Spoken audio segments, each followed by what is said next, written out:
on this episode of the Jeff Does Vegas podcast. I decided it would be kind of neat since we had a warehouse full of pinball machines. Back in the day, they had no value when they got old.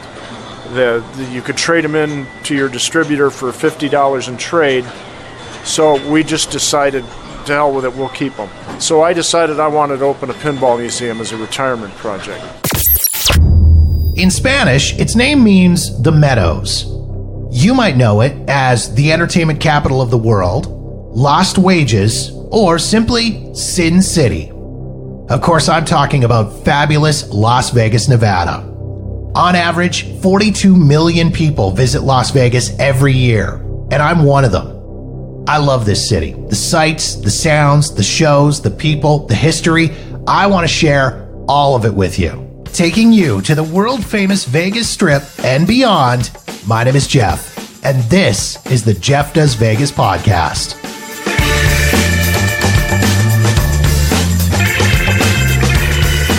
Hey there, and welcome to episode number 49 of the Jeff Does Vegas podcast.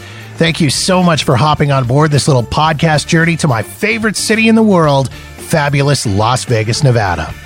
Before we get rolling for this episode of the show, I want to thank my guest from the last episode of the podcast, Vin A. from the Bronx Wanderers.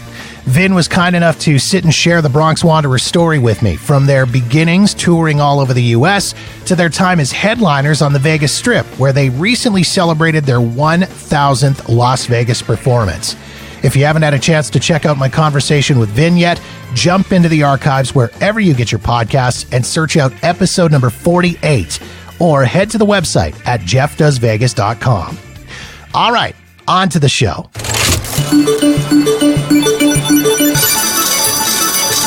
My guest for this episode of the podcast is Tim Arnold, the founder of the Pinball Hall of Fame. If you're of a certain generation, chances are you wasted hours of your youth at the local arcade hanging out with your friends and dropping quarters into your favorite video games and pinball machines. And if you're planning on visiting Las Vegas anytime soon, you can relive those memories with a visit to the Pinball Hall of Fame. Located about 2 miles east of Las Vegas Boulevard on Tropicana Avenue, the Pinball Hall of Fame is consistently ranked as one of the top attractions in Las Vegas. Home to about 200 fully playable vintage pinball machines and arcade games, it's a great way to kill a few hours away from the insanity of the Strip. It's always at the top of my recommendations for folks headed to Vegas, and whenever I'm in town, I'll always make the effort to pop in and spend some time there. During my trip to Vegas back in November 2019, I headed over to the Pinball Hall of Fame, where Tim took a time out from working on repairing a classic machine to sit and have a conversation with me. We talked about his start in the pinball and arcade business, the beginnings of the Pinball Hall of Fame, the 800 odd machines he currently has sitting in a small airplane hangar in his backyard, and the future of the Pinball Hall of Fame, which includes a new building just south of the Vegas Strip set to begin construction this year. Please enjoy my conversation with Tim Arnold of the Pinball Hall of Fame.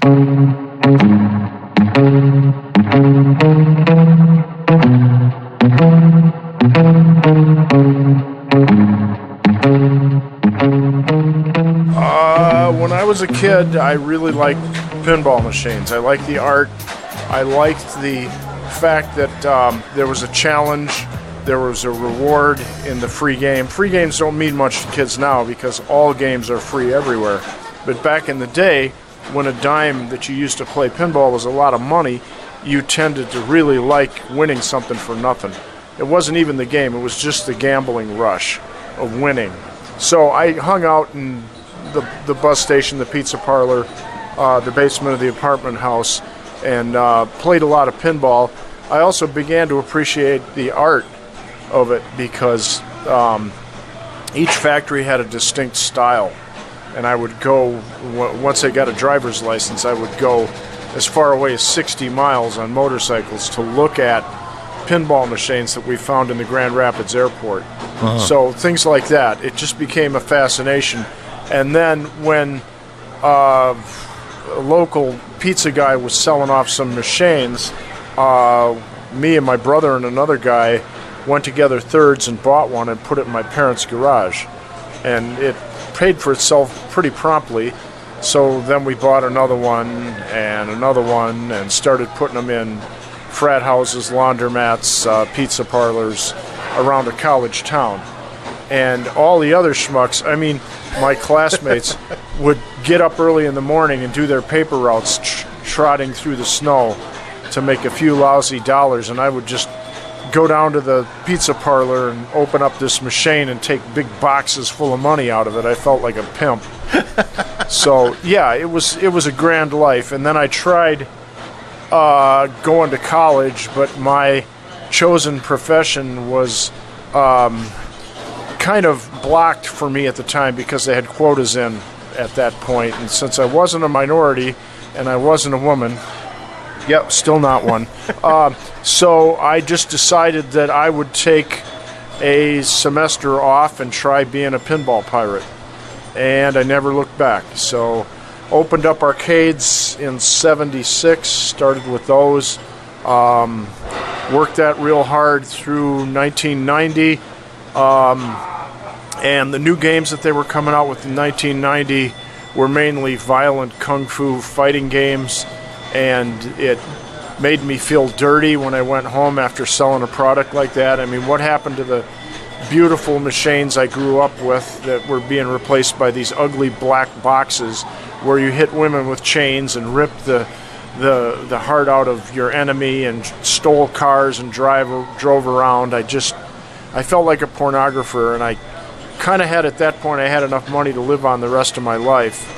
So I decided it would be kind of neat, since we had a warehouse full of pinball machines. Back in the day, they had no value when they got old. You could trade them in to your distributor for $50 in trade, and it didn't matter whether it was a complete ruined box of sticks or whether it was a perfect machine. It was the same $50, and we took care of our stuff. So it was an insult to us to take $50 for it and then see it shipped overseas to Brazil and ruined. So we just decided, to hell with it, we'll keep them. So we started stacking them up in a warehouse, and the floors in the warehouse started to bend a little bit because it was a really old building and it wasn't really designed for that much weight. And I decided I didn't like my product, so I decided I wanted to open a pinball museum as a retirement project. So I looked around, decided on Las Vegas for a variety of reasons, loaded all these games onto trucks, moved them westward, and built an aircraft hangar in the backyard of my house. Started going through the machines one at a time, rebuilding them, bringing up the current electrical codes, replacing worn parts, getting them ready, and then started an event in my backyard called Fun Night, where I would invite initially my friends over, and we would all hang out playing games, and we'd pass the hat for a local charity, bring in cans of food, or we'd sell raffle tickets. And that became almost too successful because originally I called all my friends on the phone, and that kept the numbers under control. But the first time I sent out an email, this is just when the internet was starting to happen. Shows you my age. So then people would get this email saying, wow, Fun Night, I'm going to send this to my friends, and they're going to send it to their friends. Oh, no. Pretty soon I had hundreds of people I didn't know tripsing through my house, and they were stealing keys out of the games. Some of the games ran on nickels, so I put big buckets of nickels up on top of the games, and somebody stole all the nickels. And finally, the fire marshal's kid told his dad about this unsafe thing that was happening in my backyard, and the fire marshal showed up and said, look, if this was a commercial business, I'd shut you down this instant. But it's not, so you just better examine what you're doing here. I said, whoa, whoa, whoa, message received. I'm never doing this again. Because I was already on the fence about the success of the item in my backyard. It had grown into a monster, and I said, okay, well, apparently there's enough demand for people that want to play classic pinball. So I looked around, and this was right during the peak of the real estate boom, when commercial spaces were hard to find. And I couldn't find anything affordable And then there was this movie theater next to my house that was not in the best shape. Not the movie theater. The movie theater was fine. The shopping center was a little run down. And they had a 4,400 square foot space. We decided to try that for a while, so I signed a lease. We moved in there. We were there for 4 years. It was successful enough, being next to the movie theater and word of mouth, that we were able to save up enough money and buy the building we're in here, which was closer to the Strip. And we've been here for 10 years, and now we're getting ready to move to actually on the Strip in a larger facility, even yet bigger. So that's the story. No, it's amazing that it's come that far and you've gone that far. Why do you think Las Vegas was such a good fit for this, or why was this such a good fit for Las Vegas? It could go either way. It was part of it was technical. It's warm and dry. I can't scrape all the rust off these things just to have them rust solid again. 2, there's no state income tax. And also, it come to find out after I moved here, when I was in the Midwest, the politicians, the police, the licensing people, the tax assessor, all looked down at my tawdry little carnival business like I was some kind of a leper. They didn't want this pinball arcade in their college town because it wasn't fine art, it was popular culture, and only thugs who with stolen auto parts hung out in arcades. That was the theory at the time. And then I get out here, and it's 180 degrees different. The people in charge of the government, the elected officials, and the bureaucrats all realize that in a tourist town, you have to have tourist attractions, and that this was just when gambling opened up in places other than Nevada, and the powers that be realize that it's not enough anymore just to have a big barn full of slot machines. You've got to have something else for the tourists to do, because pretty soon there's going to be gambling everywhere.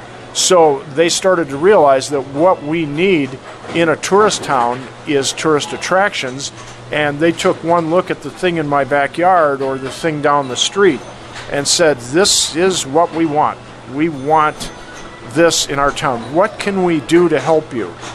Instead of having a fire marshal walk down through my thing and issue me a ticket if I was 1 inch into my aisleway, what I got was, do you need help with permit issues? Do you need help with zoning issues? How can we make this work?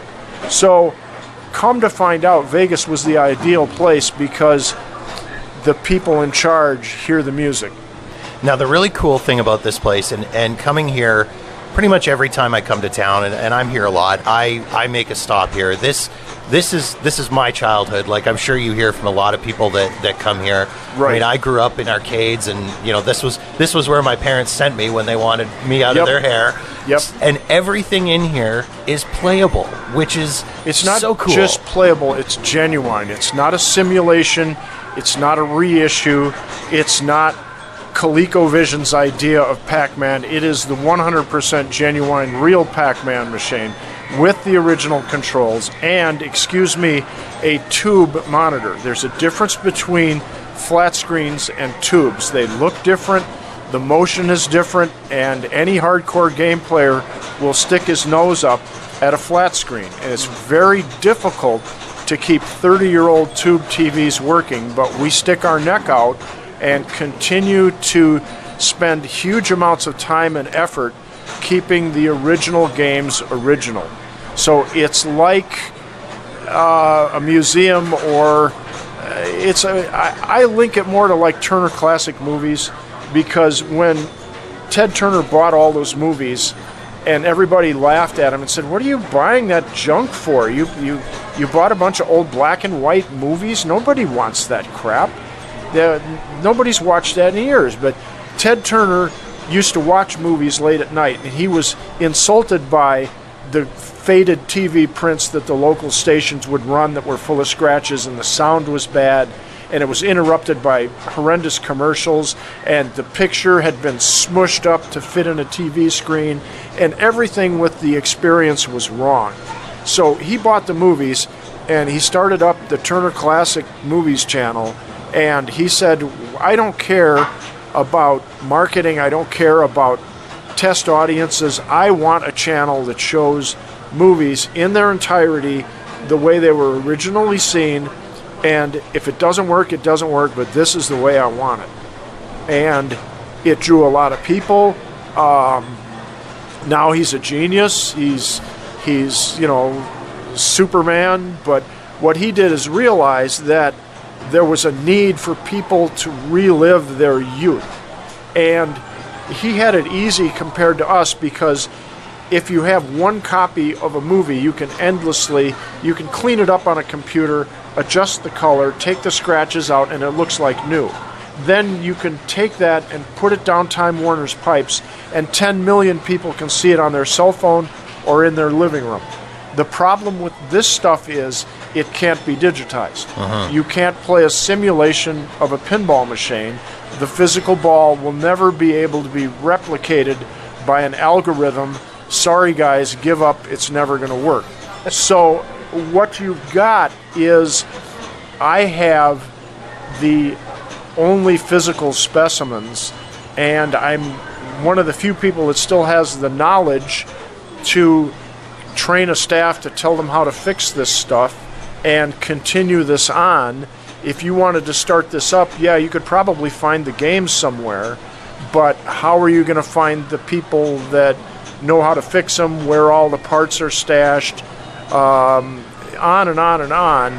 So we're kind of a unique thing, and everywhere I go when I travel, it's the same thing in every town. It's the same motels and fast food joints out by the freeway. It's the same quaint city park with benches downtown. It's the same little Route 66 museum on every town from Chicago to Santa Monica. It's manufactured culture being shoved down people's throats. You come into this place and it's completely ass backwards. It's not fancy. We don't have a big sign. We don't have a marketing program. What it is an old auto parts store filled with pinball machines that we dug out of dumpsters and patched back together. That's not something you see everywhere else. So people look at this and go, wow, this is neat. Well, and you bring up a good point. Like, every arcade that I ever played in as a kid was not a fancy place. It wasn't a high-tech, immersive experience. It was places like this. And Right. I think that nostalgia factor is what really sticks. And we're one of the few places that you still take a quarter and put it in a slot. Everybody else has gone to swipe cards, and the problem with swipe cards is if you are forced to buy $10 in order to get the swipe card. So the minimum admission now at most arcades is $10 for a swipe card, and you have to pay $3 for the privilege of using the card. And if your phone rings in the middle of your visit and you have to dash out the door, you can't stick the swipe card in your pocket and use it at the laundromat like you can with quarters. Right. So our customers hate, and I cannot tell you the vitriolic hate that everybody has for automated payment systems that force you to buy things you don't want and can't use and can't return. I can't turn a swipe card in and get my remaining coins back. Here, if you don't like the service, you just walk out the door and say, I'm never coming back.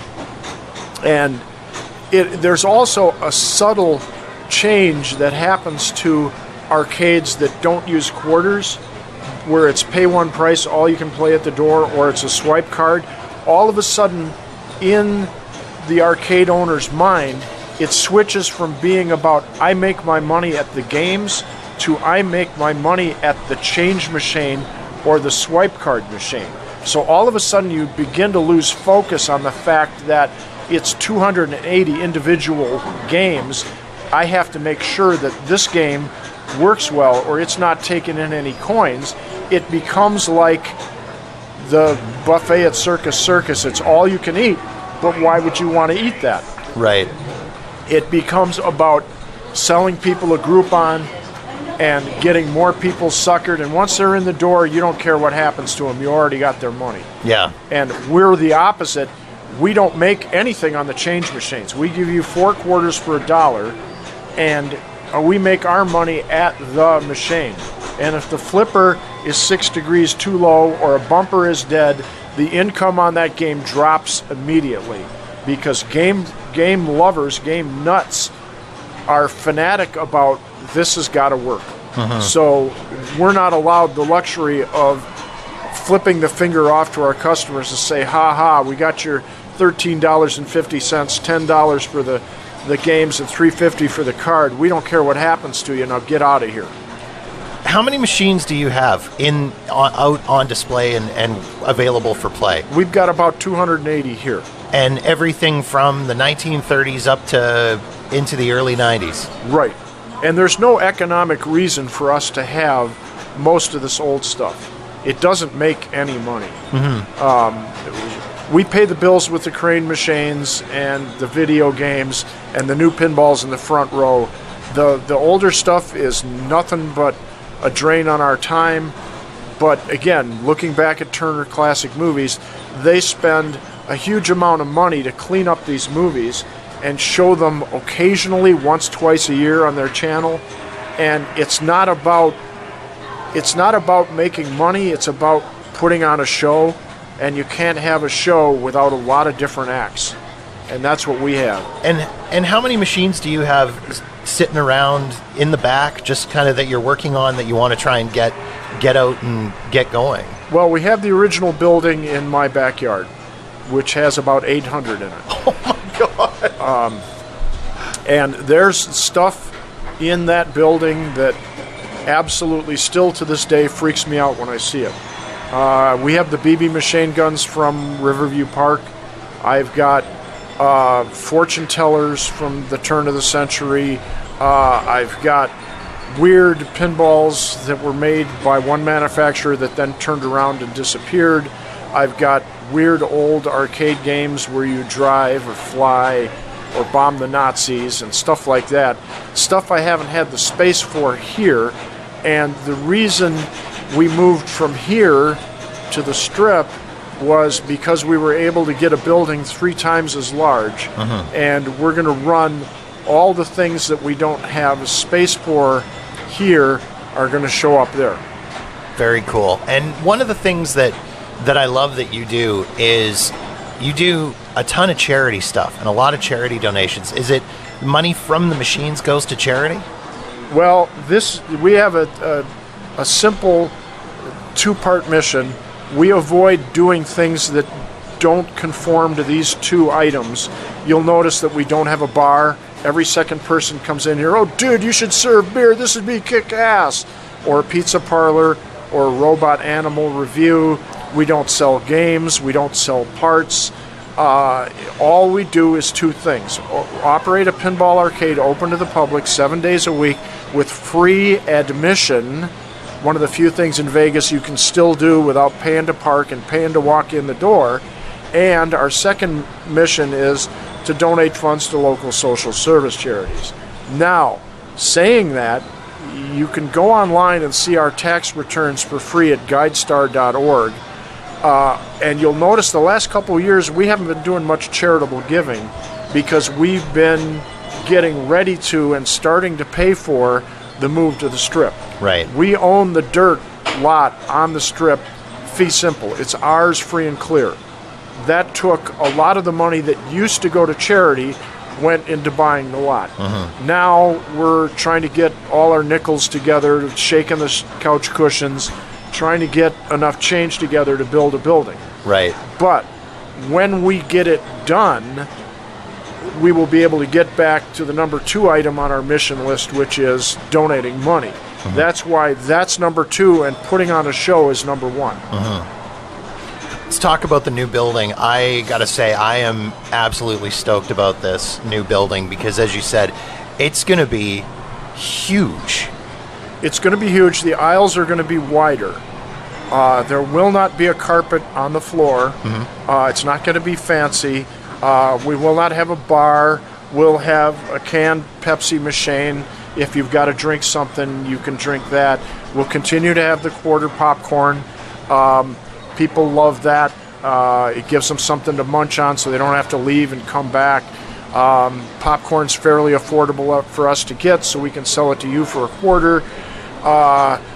What we're going to be adding in is nothing new. If I wanted to, I couldn't go out and buy any more than 5 or 6 new pinball machines a year. And even that's stretching it, because I have to buy new startup manufacturers that have no track record and may disappear in 6 months, leaving me with a $7,200 boat anchor. So new machines, you're not going to see anything other than what we've got here. Right. And one of every new game that comes out that's worth having. So you're not going to be getting any of that. You're not going to be getting any of the games you see at Dave & Buster's. You're not going to be seeing the big driving games, the flying games, Batman Shoot the Joker ride, or any of that crap. You're not going to see the kiddie casino stuff you see at Chuck E. Cheese. We have a moral objection to teaching kids how to gamble on those machines. I think it's like if I stood outside a schoolhouse and gave out free cigarettes and shots of whiskey. Here, kid, try this.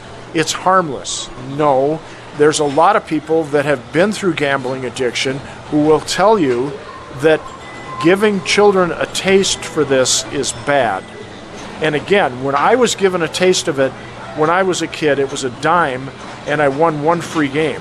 What you're talking about with the kiddie casino games is thousands of tickets that you can trade for high value prizes, and it's exactly a slot machine with cartoon characters and tickets instead of coins coming out. So we're not going there. What it's going to be is more aisleways of the classic stuff. We're going to get a lot more into the 50s, which was a very innovative time for pinball machines. The pinball companies were on the ropes. They were within days of closing because the government outlawed slot machines in the 50s, and a lot of municipalities threw pinball out with slot machines, and it shrunk down to 2 factories, and they were making under 1,000 games at a time, and they had to try new stuff to try to get their audience back. And instead of the same game over and over again, they'd try upside down playfields and big gaps one time and little gaps between the flippers another time, and very interesting time. I'm looking forward to that. We also have exhibits of pinball art that we're going to do. We have a special space up the middle we call Grand Avenue, which we're going to put on art and science displays of how flippers work and bumpers work and all that jazz. And just a lot more of the older stuff. That's where we're going with it. That's going to be amazing. When are you looking at starting on construction? What are you hoping for a completion date? Permits should be out of the building department in the next 2 weeks. We'll pick a contractor in December. December is a slow time during construction because there's a lot of days off. We'll start probably construction, ground prep, and grading probably January 1st. We're looking at a completion date. I'm told October 1st, but it could drift. I'm not being naive and stupid thinking that I'm going to get it earlier. So it's sometime late next year. That's going to be amazing. As I say, Tim, I absolutely love this place. This is childhood to me, and the fact that this is a place that I can come and escape from the lunacy up Tropicana, the Strip, and come out here. Right, and it's affordable too. Exactly. I mean, you go down on the Strip and it's $30 to park. To get into an attraction or a show, it's $50, $60, $200. It's a cup of coffee in the morning is $8, and then you come out here, half our games are still a quarter. Yeah. And we got quarter popcorn. You park for free, you walk in the door for free. And don't expect concierge service. A lot of people walk in here and they think they're going to get a docent that's going to follow them around and give them the history of the pinball. And a lot of people come up to me when I'm working and say, "Can you tell me about this machine?" And I go, "No." because you're not going to get concierge service at Motel 6 prices. People have spoken time and time again that they prefer reasonable quality goods at reasonable prices. The vast majority of Americans don't want a $600 a night Bellagio hotel room. That's not where we're at. Yeah. That's what attracted us to that lot on the South Strip in the first place, is you'd think, oh, well, you want to be up in the Strip where all the nightclubs and the action and the gambling are. No, those aren't my peeps. My peeps are the people that go to that crazy-ass sign, that Las Vegas sign, where you can't find a place to park 90% of the day. Yeah. They've enlarged the parking lot 3 times, and it's still not big enough. You could have a stadium parking lot, a parking ramp there, and it would fill up. Because people like the idea of that kitschy sign, taking their picture next to it, and let me tell you what really attracts them: free admission, free parking. Yeah. That's what built Vegas, and people are getting a little pissed off that they come to Vegas and they get a $40 resort fee on top of their $200 room, and it costs them to park. It costs them to turn around and fart. It's not what built Vegas. So we're going to be really weird on the Strip. I mean, we're kind of an odd duck sitting out here where we're at. But on the Strip, we're going to be low end, downtown, cheap. We're still not going to be fancy. Don't expect that. What we're going to be is an old auto parts store full of pinball machines. Just a little bit bigger. Yeah. Awesome. Yeah. Tim, I absolutely love it. Thank you for taking time out. I caught you in the middle of repairing a machine, so I do appreciate you taking the time. Hours, you guys are open? Open 11 to 11 every day of the year.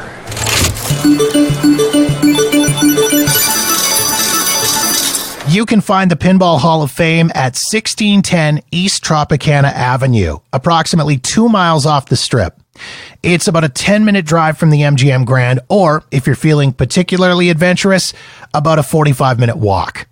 If you want to learn more about the Pinball Hall of Fame, be sure to visit them online at pinballmuseum.org.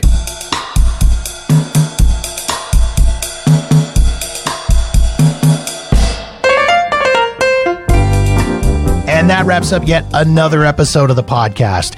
If you've got feedback on this episode of the show or any other episode, or you're looking for suggestions for your own Las Vegas vacation on where to stay, where to eat, what to see, or what shows to hit, feel free to reach out to me via Facebook, Twitter, or Instagram at Jeff Does Vegas. Or you can drop me an email directly at jeff@walkernewmedia.com. In the meantime, thank you so much for checking out the show. Be sure to subscribe for free wherever you get your podcasts so you'll know the moment new episodes are available. And don't forget to visit jeffdoesvegas.com for past episodes and show notes. My name is Jeff, and this has been episode number 49 of the Jeff Does Vegas podcast.